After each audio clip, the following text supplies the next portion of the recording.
Well, welcome to Sammy. We are delighted that you're joining us. No stranger to the distillery world, has worked in this area or has been submerged into this area quite recently. Sammy, warm welcome. Let's start with something pretty easy to kick things off. Who are you? And what is it that you do? Yeah, so I'm Sammy, obviously, Sammy Verghese, the co-founder and CEO of Degen Labs, the company behind Degen Distillery. So, I pretty much oversee everything from the tech side to the physical side, the logistics, fundraising, financing, everything. Right. So a true entrepreneur getting stuck into multiple different areas of running a business. So basically you're busy, Sammy. Would I be safe to assume that? Yeah, it's pretty crazy at the moment. So we've decided to, because we don't like our social lives, essentially, we've decided to our entire lives to not only launch a distillery, but a global distillery and a tech platform and tech business at the same time. So let's see if it's achievable.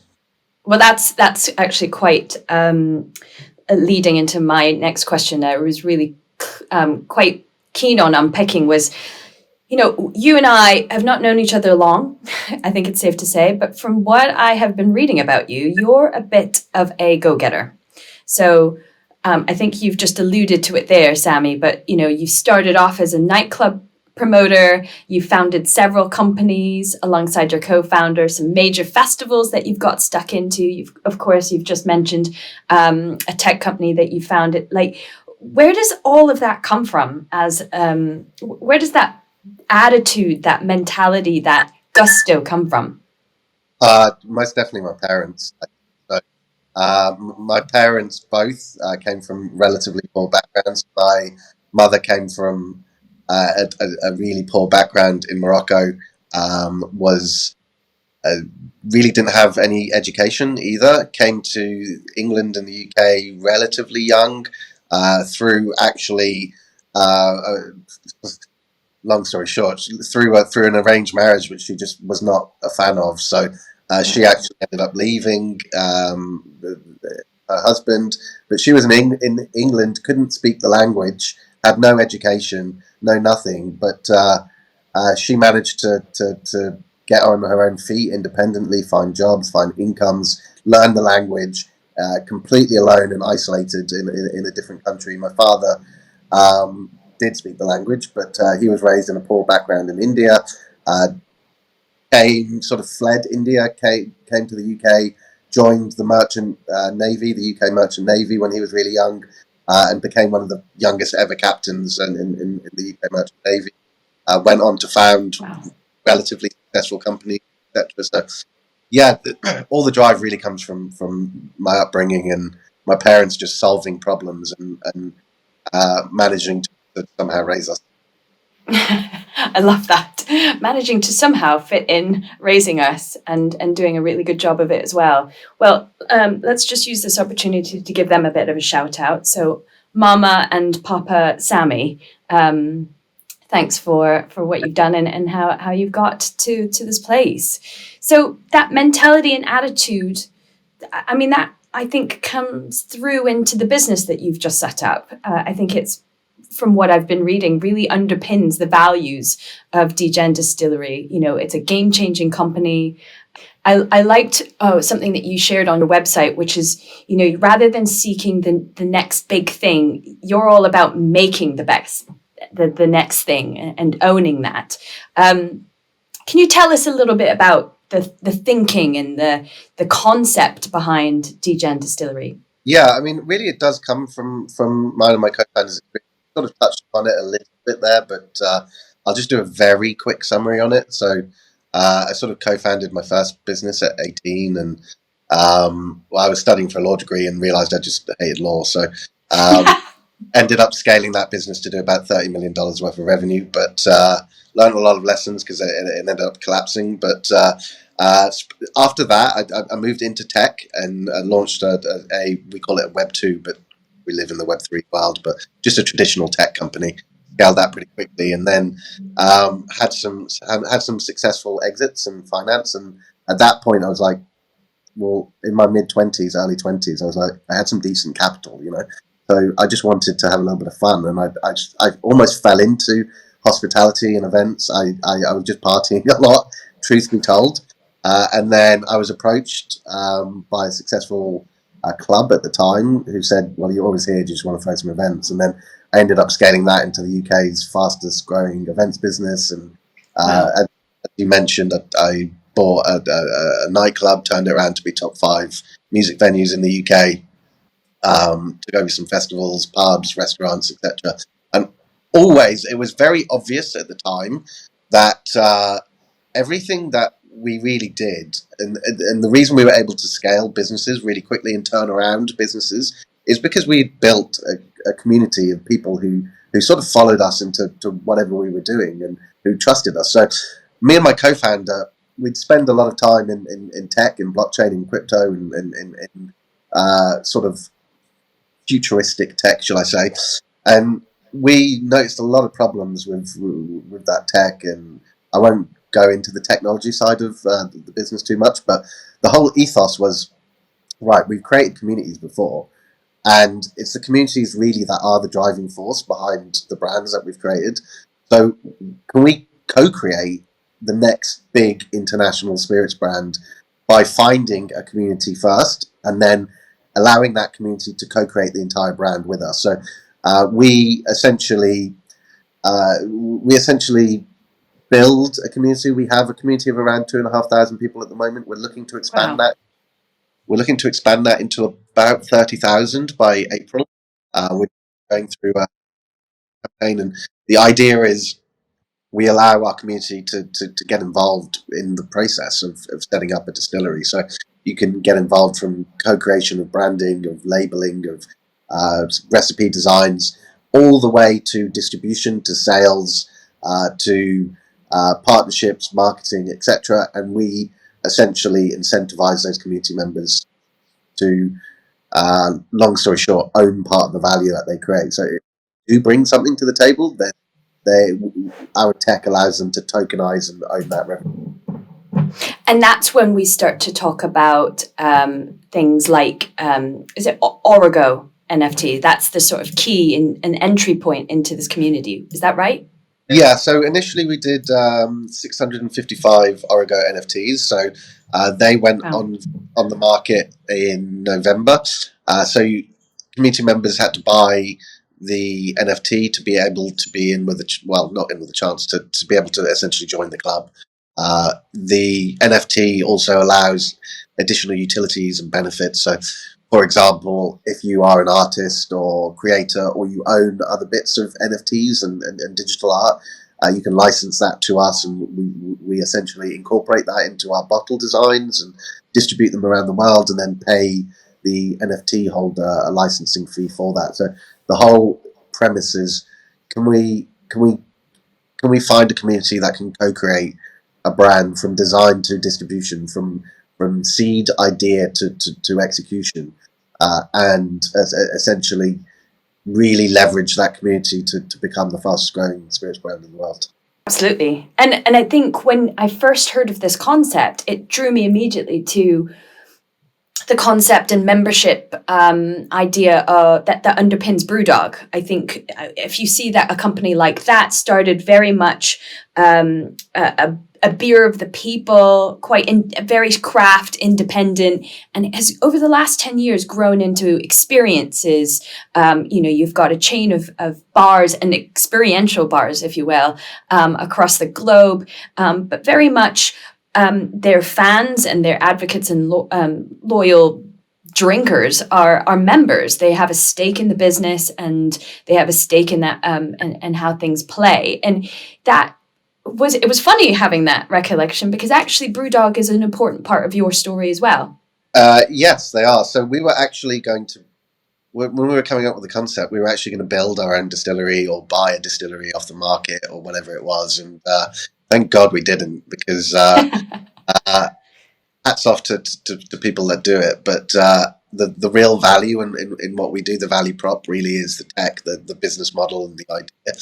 So we ended up approaching BrewDog and asking BrewDog whether they would be keen on partnering, and luckily it went incredibly smoothly. They're amazing people to work with, and they're very open-minded as they are such a disruptive brand. They're very open-minded to futuristic tech and futuristic ways of thinking about how companies can form and how those companies aggregate around communities. So yes, long and short of it, we are actually fully partnered with BrewDog. They do all of our liquid production, manufacturing, distilling. They help us with supply chain, logistics, distribution. They help us get into key retail accounts in the UK across the world. They sell us in all 130 of their international bars. They'll sell us on BrewDog.com. They help us with, again, international marketing and PR support. So it's an amazing partnership, and we're really lucky to have them as part of the brand. Well, it sounds like the co-founder and CEO of BrewDog feels the same way. James Watt was in some articles that have been distributed tail end of 2023. He says that Degen Distillery stood out from the very start as a shining example of disruptive organization looking to democratize a business model and use groundbreaking new technologies to reach its community. I think that's a really important word, democratize. It's not really done before. And to be honest, I don't think it's done in a major way in this industry. So you are a game-changing brand that's coming into this industry to build something quite different. NFTs, in a certain extent, is something that we've dabbled with, particularly in the luxury market. But for those, let's go back a couple of steps. For those who aren't really sure what we mean by NFT, is there a really dumbed down version for our audience of understanding what that actually means? Yeah, of course. So the classic example of an NFT at the moment, for anyone who may have just come across the abbreviation, is some type of monkey picture or artwork. Yes, that's right. That just exists on the internet, and an individual can own that. And now that is one part of a very, very multi-layered technology. So the idea of an NFT in the purest and simplest form is the ability to own something digitally, right? So if you think about the physical world and think about the surroundings around you, from what I can see, you've got a microphone, you've got a chair, you've got a headset, etc. Those are all physical, non-fungible items that exist in the real world, and you own them. Now, when you go into the internet, it's an open forum. You don't really own anything other than perhaps a copyright to something. What blockchain allows and what NFTs allow is digital ownership over a good or an item. And the underlying blockchain technology, without getting too technical, supports a type of distributed digital ledger which shows who owns what, and it's a proof of ownership. So essentially the NFT for us and how that works in our model is a proof of the fact that you are a member. You don't have to have a physical account, you don't have to have email addresses, whatever it is, and you own that as an asset. So the membership becomes an asset. Now within our ecosystem, I'm sure we might get there, but just to fully drill down on why NFT. So all the value that an individual creates within our ecosystem, we attach it to their NFT. So their NFT starts having value. So if you want to leave the ecosystem, if you want to just relax from the ecosystem, you can digitally own that value forever. So it opens up sort of borderless digital formats of ownership for us, over and above a little bit of artwork and something that you can just show to people. So I won't dive too deep into the tech, but to go back to the real world synergy I was trying to pull up there. So an NFT is anything you can own digitally. So imagine the physical world goes to the digital world. The candlestick in front of you, the microphone, the chair, etc. All of those would be NFTs. They're just digital items, essentially. Absolutely. And ones that it's almost like an investment as well, because that value can increase over time, or just like you would have as a shareholder and a dividend that pays out kind of thing. Is that how it works? I mean, yes and no. So partly, yes. So it's definitely not a share. It's not a security. It's not anything that pays out a dividend. But it is something that you can own and be part of an ecosystem. Yeah, we have to. I, I think a lot of people equate crypto and NFTs to stocks and shares on a listed exchange. It's not really like that. It's only like that because of the financial element to it. But the one thing that I haven't touched on blockchain is the reason why blockchain and the reason why NFTs is blockchain as a sort of operating system is the first time ever on the internet that you can have digital scarcity. So, for example, there are only, I don't know, 1,000 Ferraris ever produced of a certain range in the real world. Well, if you go on the internet and you saw a picture, everybody could copy and paste it, save it, whatever, but you wouldn't own it. Now, with blockchain, you could say, okay, there's only going to be 1,000 pieces of this, and you can prove that 1,000 people own that. It's just trying to bring a lot of the physical format into the digital world. Yeah, 100%. And I think we're moving into that space where more and more people are understanding this world, and the Internet of Things are bringing this about. And you can see some premium brands, particularly in this area, talking about NFTs and releasing maybe limited edition drinks, premium whiskies. Johnny Walker was one example in a collaboration with CC Friends, and almost that bottle became an invite to an experience or a membership, etc. So this is, we've been dabbling, and Sammy, Degen Distillery are actually actively taking that into a next stage where the ownership is allowing consumers to feel part of your journey at Signet. So, I mean, the first release that the distillery has created has just hit the market. So we're talking about 721 vodka. Tell me how did that even come about? Why vodka? Yeah, so why vodka? So it is a good question. So when you're setting up an international community, we have community members based in Canada, China, Chile, Australia, the four corners of the world. So when you're setting up an international community, you really have to think about international tastes. So we wanted to have the ability to have as much of a mainstream product as possible that works across different categories, geographies, demographics, etc. Now, I'm sure, again, this may be a question you're about to ask, like, what's next? The whole idea was just to be able to provide a premium initial product. What comes next, whether that's flavored vodkas, gins, rums, tequilas, whiskies, what comes next is completely down to the community. So we didn't want to come up with something that was relatively niche, that only attracted, a certain demographic. So I think a vodka is a fairly open format. Yeah. And I mean, releasing your first release is a big deal. It's a huge risk. It's you're not only capturing that audience and delivering for that community that has multiple different tastes. You've also got to set the tone of your brand. And as you said, you're reaching a premium position in the market. But before we dabble into like how that went into the design, if you picture your target audience, like who would that be?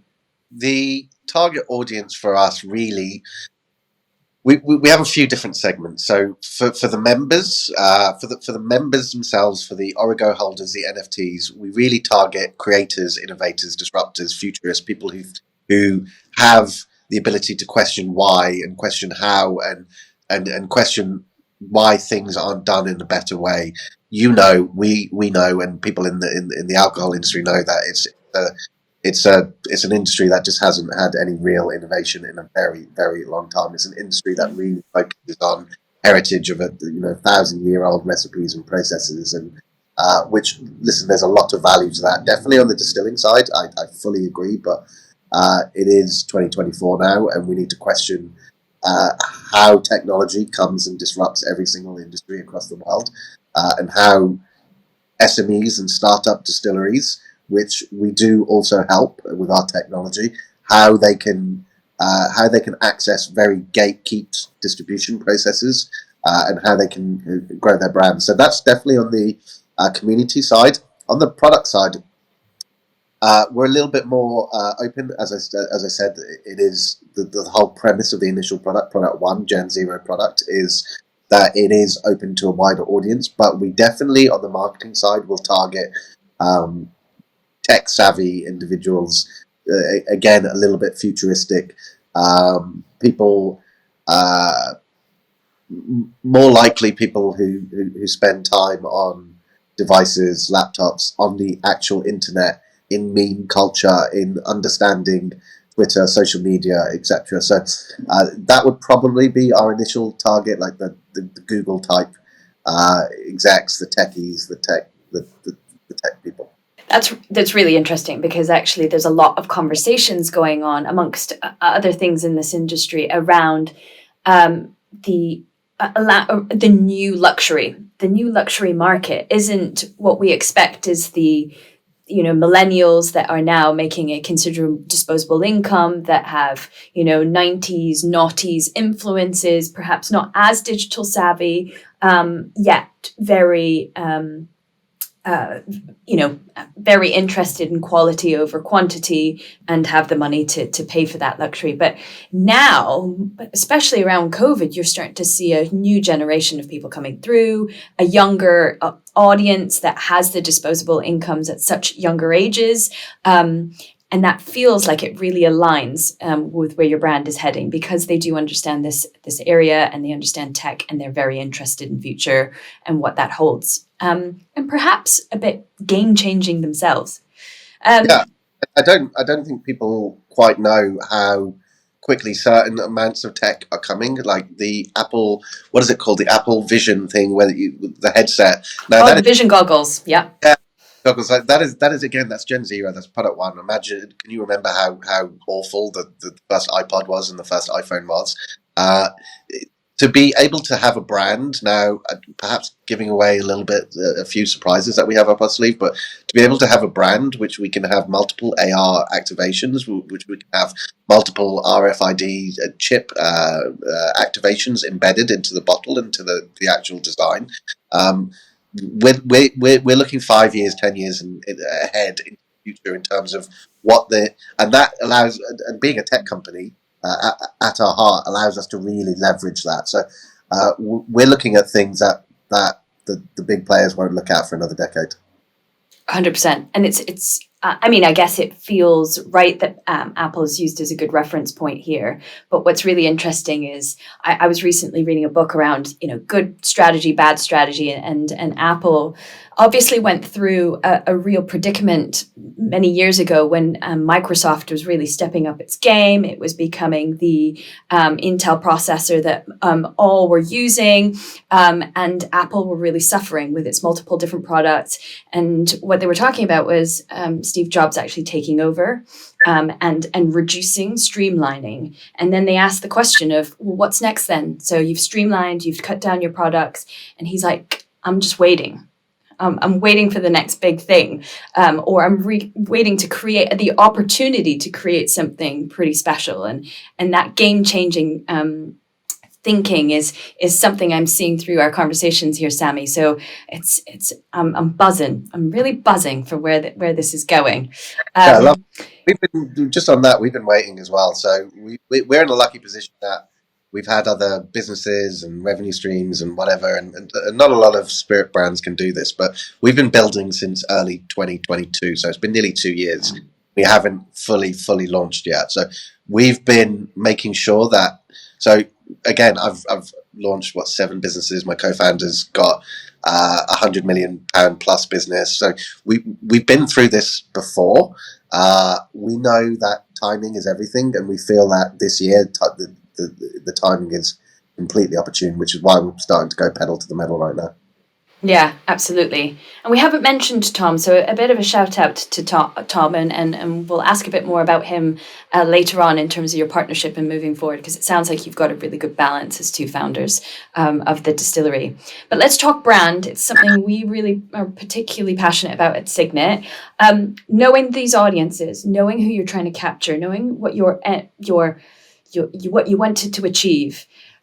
Tell us a little bit about the design of the 721 vodka. I mean, anyone who's interested, please do visit Degen Distillery's website, and you will see, and you'll be immediately hit by this quite different looking bottle.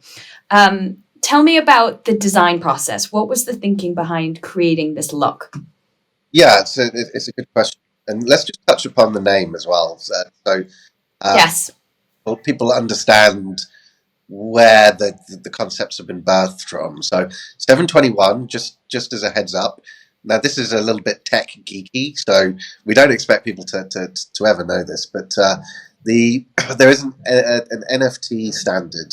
It's an open protocol in the blockchain world that allows NFTs to actually exist, and that standard is called ERC 721. So that's a little bit of a nod just to our roots and where we came from, and how our community really interact with us. They all interact with us through 721 NFTs. So 721 vodka just made complete sense. Now, in terms of like where we are and where we started seeing a lot of traction and interest from the community. So we build with community, as I mentioned. Now, there's a lot of people. When you have thousands of people in the community, there are a lot of different opinions and preferences and venues to be able to drink and party or just leisurely do things. You have the nighttime, night owls, etc. Party people, which I used to be, which I'm now more moving to like the daytime drinkers and the sitting out in the sun, going to festivals. So It's a good place to be, Sammy. It's a good place to be. Yeah, so we that in the way our community was slowly forming. So the whole brand design was, can we actually within one product just create two different types of brands, which again hasn't really been done before. It's the same product. So we've got a day version and a night version. The night version is the black bottle, and the day version is the we call it Vault. It's the color that we've sort of branded ourselves, but it's like a limey type, a yellowy green type color. That's right. So we actually segment a lot of our strategies and our community acquisition into like a nighttime focused marketing and daytime focused. So the bottle follows that itself. Wow. I didn't even think that was happening. So you're right. Like it's incredible thought process. Was that an idea that came from you and Tom, or was that did you seek some support with the design, or did it come from the community? It came from the community, but it took us a little while to realise. So we did work with a fantastic branding agency. I'll give them a little shout out, Power Studios, and they really sort of sucked it out of us. And we did. I tell you now, we did hours and hours and weeks and workshops and figuring out like what the brand is and where the target audience is and what the look and feel should be. And it just sort of came out eventually around like a boardroom type conversation, and we were talking about narratives and things that we picked up from the community. It just became really obvious, and that's also where the initial brand colours come from. So if anyone sees our website, it's black and Vault really, and everything day and night. I love how you've come up with your own taxonomy. Vault. It's the new color of the year. Yeah. It's brilliant, and it's already starting to some branding there. So, I mean, with the dynamic of it being a membership organization, if you will, and the community members having a stake and a say in how the design, not just the design, of course, the full operations of the distillery. How do you anticipate managing that in terms of creating this coherence and this consistency, but still being able to enable those members to have a sway in design? Yeah, of course. So, again, working with thousands of people across the world, it will always have its challenges, and we know that. However, I think there's a real disconnect when you look at traditional brands, especially like name any mainstream, large scale traditional brand, alcohol, spirit brand across the world.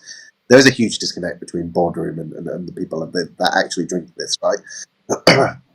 So what we do in our approach is we try and break down those barriers. Now, the community will never have full say and full direction over everything. We're extremely transparent about that.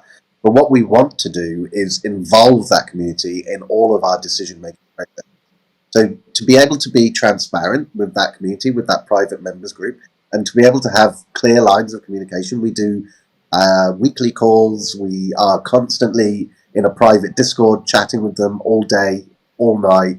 To be able to have that sort of ebb and flow between exec decisions and community allows us to find product market fit much quicker. It allows us to find out what products may work, what products might not work, what the general idea of thousands of people across the world are, across different geographies, because you always have inherent biases as a founder, as an executive, or as any type of manager in an organization. You have the biases that you're brought up with, your gender biases, your religious biases, your geography biases. Now, being able to have constant and 24/7 contact with that allows us to break down what we believe will work to what we have some data that thousands of people across the world. That's really interesting, and in fact, you're quite right. It's not necessarily that you don't get that insight, and our distillers and international brand groups, of course, put a lot of money into that research, but it's not in real time. It's a fixed amount, like it's a fixed piece of work. You get that intelligence, you act on it, but you have direct real-time access to the people that most love your brand, and they are your audience. So gauging that insight in real time and being able to almost uptick those things that are, those patterns that are coming up quite often, and to act on that is a really empowered position to be in, I think, when it comes to your brand. There's a huge difference, I think, between paying for a focus group and doing some market research with a clipboard on the side of the street.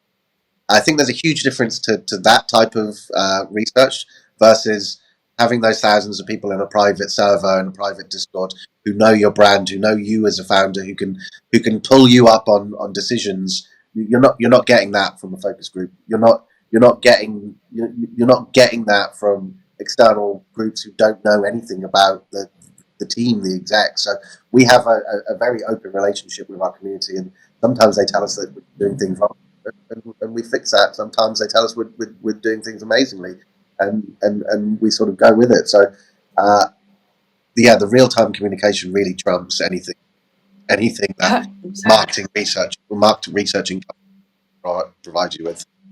Yeah, 100%. So in this industry, they talk a lot about how your bottle stands out. Like you've got this one moment now as a new brand to really set the tone, to attract that audience, to attract that interest. We talk a lot about shelf appeal. So if it's sitting on the shelf, or whether it's an online shelf, whether it's in Block Bar, whether it's on a supermarket Waitrose shelf, how is it? What importance do you think that the look and feel actually has on making a difference in that regard? Yeah, or does it for this type of brand? I mean, it 100% does. It 100% does, especially when you're talking about retail's types of segments and clients, and like any major supermarket, etc. There will be, when you're talking about footfall across those aisles, we've all seen them before. They are incredibly cluttered these days, and I really remain completely shocked that most alcohol brands still haven't picked up on the fact that they just need to stand out a little bit better. A lot of these are, and I take nothing away from it, because I guess a lot of these have huge market share, so why change? But a lot of these are just clear, sort of soulless, lifeless bottles that don't really give you an individual a feeling that when you're actually holding it and buying it, it gives you the feeling of, yes, what might happen when I drink this, but it doesn't give you any brand affinity. I'm not going to name any names at all, but you could go to Waitrose, as you mentioned, and you can walk down the aisle and you can pick up most of those bottles, and it's not really going to give you much of an identity, much of a, I am part of this tribe. I am this person. I identify as this person. So if you look at like Apple products, if you look at, nobody buys like a laptop because of the functionality. Otherwise, if it's the functionality, you go to Windows. It's not the best product. The best product is Windows PC.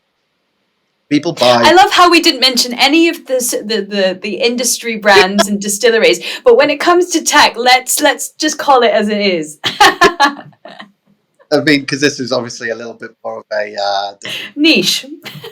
spirits industry focused podcast, so I'm not going to call out anybody there. But you buy Apple products because of who you think you are, right? You identify as that person.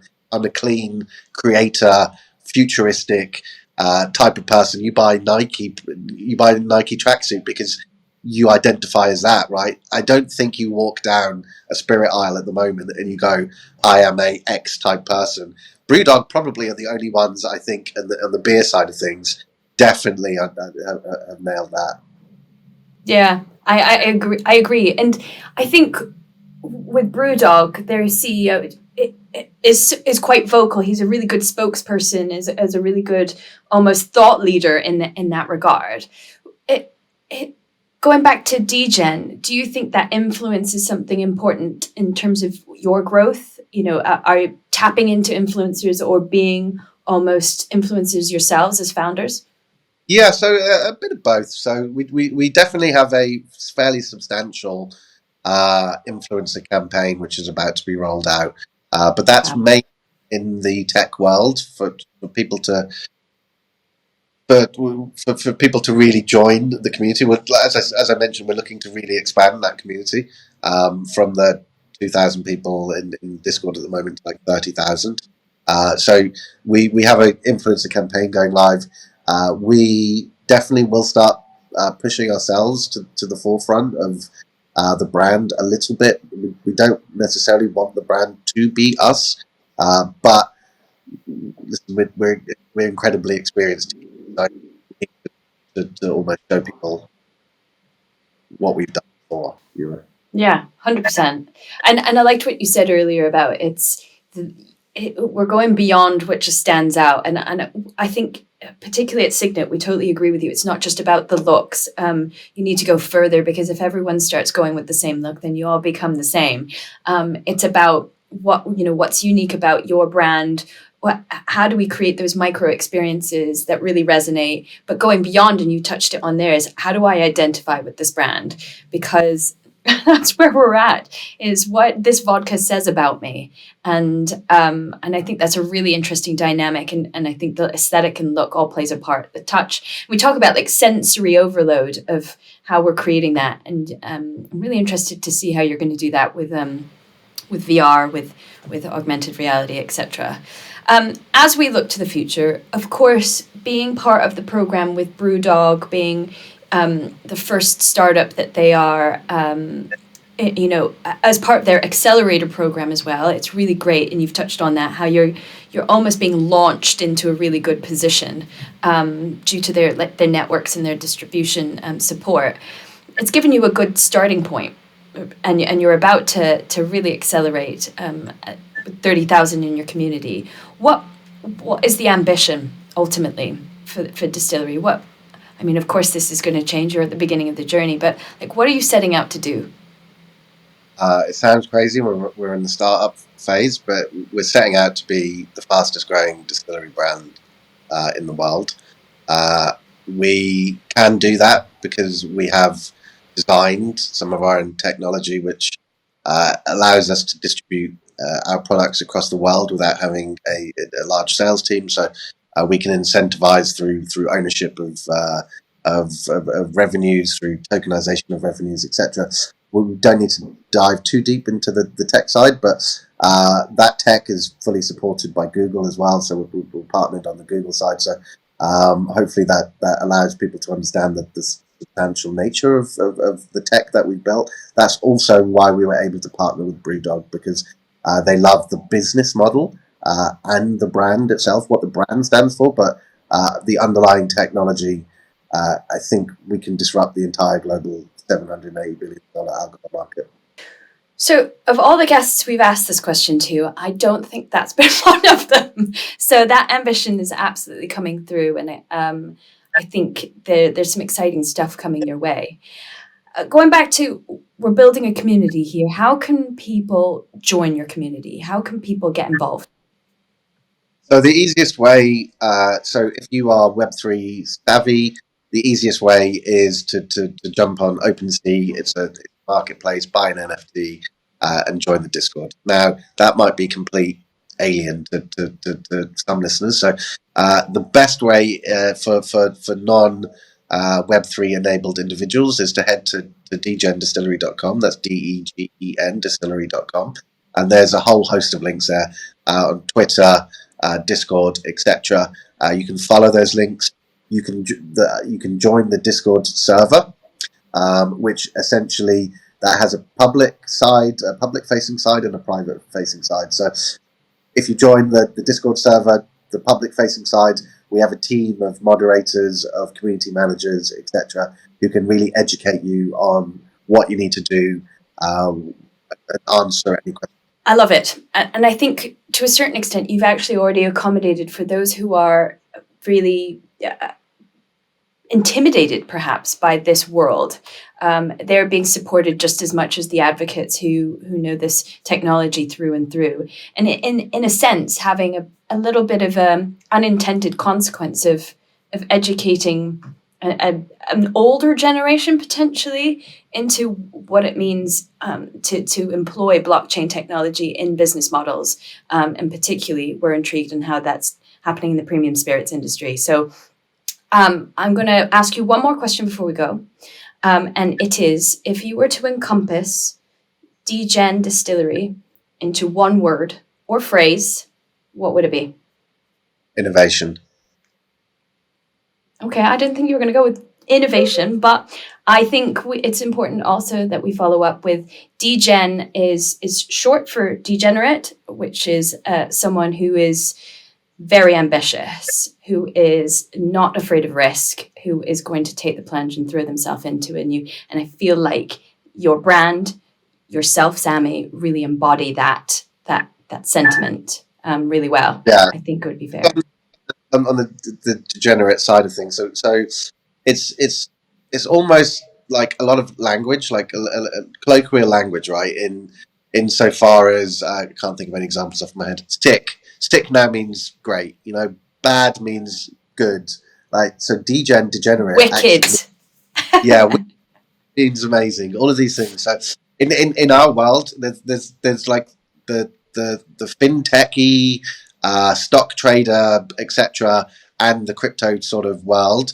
Degen is actually a term of endearment. It means that you are a forward thinker, you're a rule breaker, you are a risk taker. So that really is the embodiment of the distillery itself. So we call all of our community members the D-generation, because they are the generation that hopefully will not only change the spirit game, but the long-term strategy is to allow any other business around the world, including multiple different spirit startups, to really leverage our technology and change the whole world. That's fab. And thanks for clarifying that. I wasn't just calling you a degenerate in colloquial terms. Sammy, thank you so much for your time. We've already run over. I know you are a busy man. But thank you also for what you're doing. Thank you for the contribution you're making to this industry, because I think we're only seeing the start, of course, of what's to come and what's really going to change our thinking across the industry and perhaps challenge our assumptions of what could work moving forward in accessing similar audiences or tapping into similar interests. So I appreciate you taking your time at such a busy stage in your development. And we wish you all the best and all the luck. And if we can help you, we will also be that too. Amazing. Very much appreciated. Thanks for your time. It's been a lot of fun. Maybe we'll do it again in a few months or 6 months or a year. Do a little bit of a catch up and see how we're going on our journey. Do you know what? That is an absolute date. Let's check in because we are very keen to see how you fend. Thank you again, Sammy. Love it. Much appreciated. Thanks.